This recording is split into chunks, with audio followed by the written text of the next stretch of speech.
So I came to Bahrain in 1998, very long time, so I've been here for 21 years now. I actually started with Gulf Air as a flight attendant.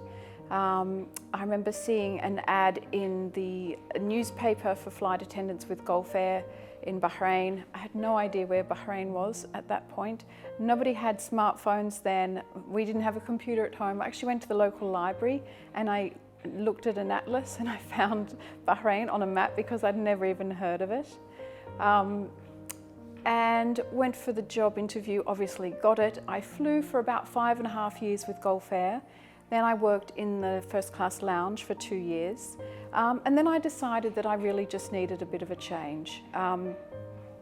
So I got into teaching. Apparently, ex-Gulf Air girls make very good teachers because they're very good at classroom management, at staying calm in very stressful situations. So I sort of fell into English teaching. I did that for a while and then I joined Bahrain Polytechnic and I've been there for 10 years. I'm now teaching in the area that interests me most, which is in the web media department.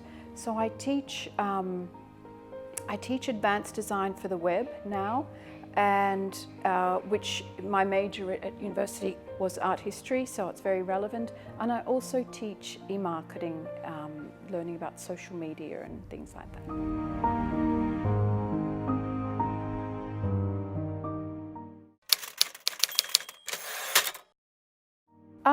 I love Bahrain. It's obviously become my home. 21 years, you can't stay somewhere that you don't love.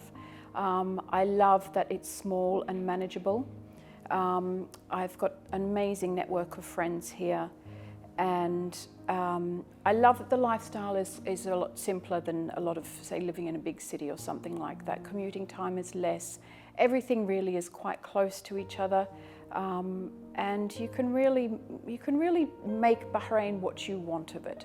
So if you decide you want to be out all the time, being sociable, meeting new people, you can do that. If you decide you want more of a sporty lifestyle, there's a lot out there for you. Or if you just decide that you want to spend time on your own, reading books, whatever it might be, you can do that as well. So really, it is what you make of it.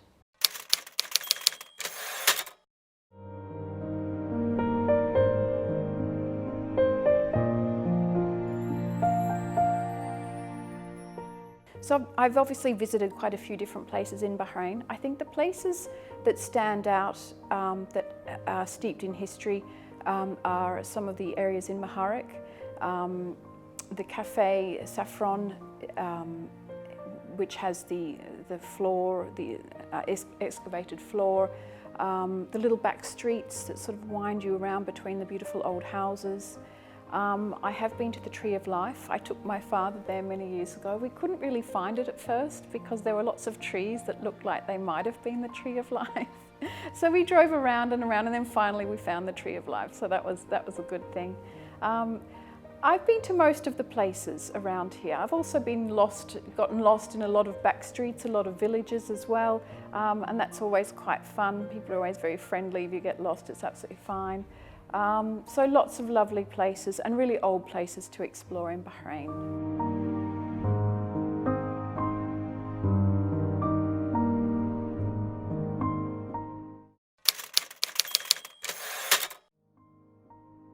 So I started riding probably when I was about 5. We had ponies and then we had horses. We used to do pony club like everybody did. And then we started showing them. We did really well. We were showing them at national level. When I was about 18, we had a big property. About 20, we sold the property, sold a lot of the horses, actually sold all of the horses. And then I had a long period of time where I didn't ride, and I always felt like something was missing in my life. I'd have dreams about my horses. I missed them. I kind of felt a little bit broken-hearted. Sometimes I'd look at a photo of a horse and I'd get quite emotional. Because horses are something that really get into your blood, and if you can't spend time with them or enjoy being around them, then it can be quite upsetting. You feel like you're missing out on something. So the last couple of years I've been riding again, and now I lease a horse. I'm with him almost every night riding him. He's an ex-race horse. He apparently was quite successful in quite a few races, which I could have told, because he's a little bit he's a bit cheeky. He's got a bit of an attitude, and I think that I can imagine he'd like to run quite fast. So he's a work in progress. I like dressage. I don't really like show jumping. I like to watch it, but I don't do it. So we've done half a dressage season. We competed 3 times in dressage, and we did really well. He did well. So we've got a full dressage season ahead of us that will start in October. So I'm really looking forward to working on him and hopefully doing quite well.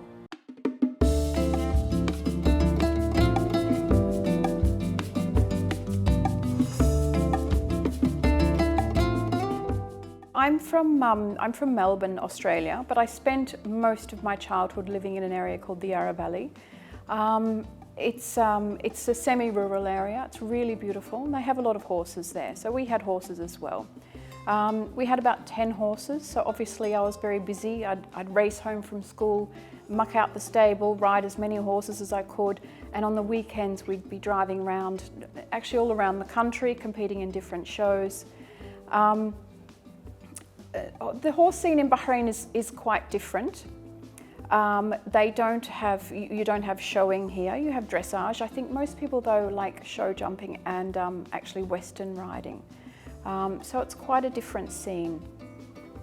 Obviously horses here don't have the advantage of being let loose in nice green paddocks like they do in Australia, so I think it's a little bit more difficult for them.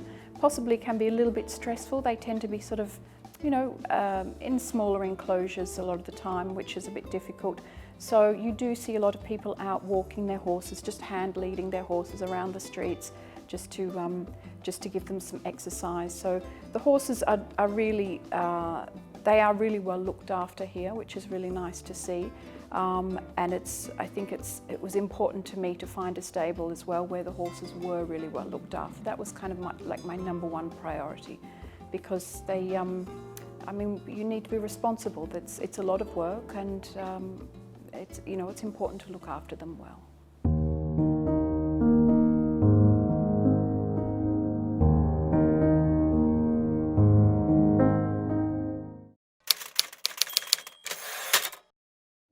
So I used to go out a lot in Bahrain, almost every night, and this was through my blog, Blonde in Bahrain.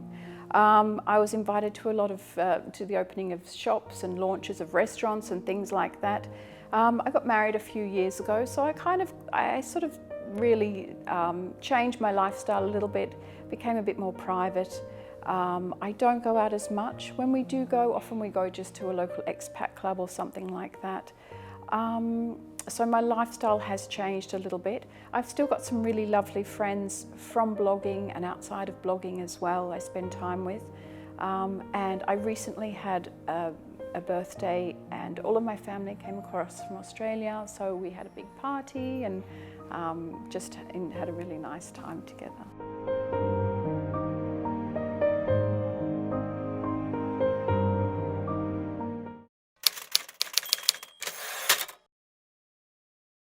So my husband will be retiring in a few years, so I'll have to retire at the same time as him.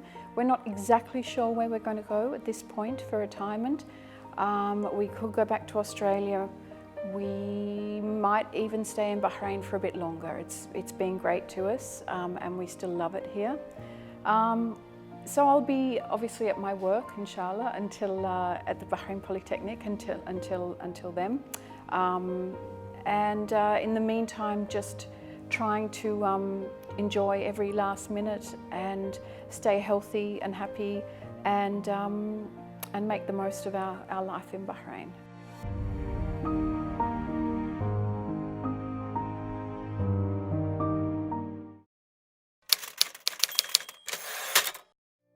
So this is our oldest dog. Her name is May. She's a Shih Tzu. She is now 9 years old, so she's getting a little bit long in the tooth. And you'll see she's the one with the funny sticky outy teeth. She's quite a serious dog. She's like a little guard dog. She doesn't really like new things. She likes her couch. She likes her mummy and daddy and her sisters, and that's kind of pretty much it. She would be happy if she never went for another walk in her life. Then we've got April, who's also a Shih Tzu. She's 4. She was born in April, just as May was born in May. April's the clown of the 3, so she's always getting into mischief. She's always making us laugh. She loves to meet new people. When she sees little kids out on the street, she'll run across the road, try and get to them to say hi. She likes dancing for people.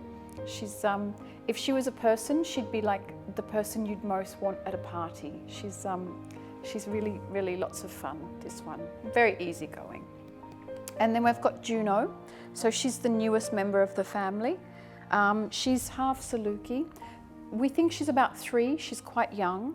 She was somebody's pet when she was younger, and then she was dumped on the streets and picked up by the streets, from the streets by a group called, I think it's APCO, when they were doing a trap and release, a trap neuter release program.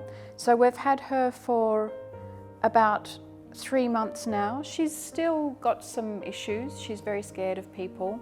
I think she might have been treated badly at some point, but she's a lovely, gentle dog, and she loves the other 2, and she's settling in really well. So it'll still take some time, but she's a lovely dog. So these are our babies, and they mean the world to us. They're like our little children, very, very special to us.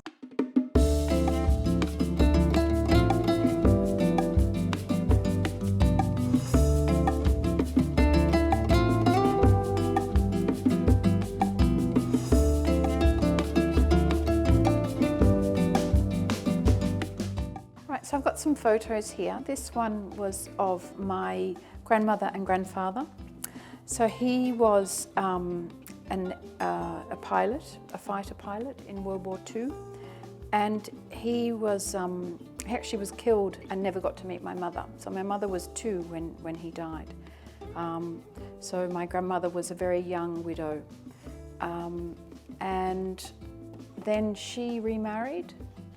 So this was my step-grandfather. He was a dairy farmer, so she went to live on a farm. And she died probably, I think, about 2 years ago now. She was 98 when she died. And my grandfather died the year before she died. She was an amazing woman, probably the kindest woman I've ever met in my life. She never had a bad word to say about anybody. Such a lovely woman. So that was very special.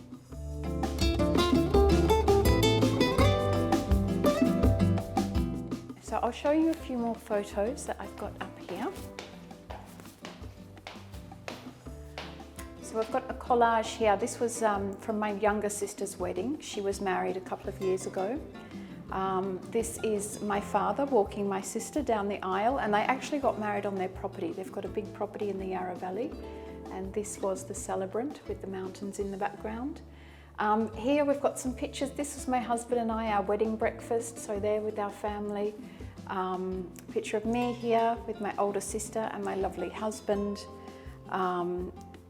There are alpacas, my younger sister as the bride, and here again we've got this picture of me and my husband.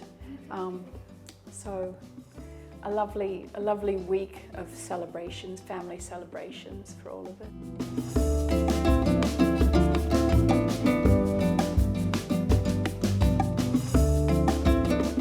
So I've got some more photos here of when I was younger. This is me, my older sister, my mother and my father, obviously, when we were much younger.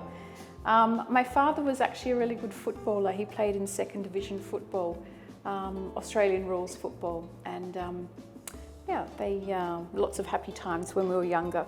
And I'll just show you this one here as well. This is actually taken when I was working for Gulf Air. I used to do a lot of duty travel and kind of like work as an ambassador for Gulf Air quite a bit.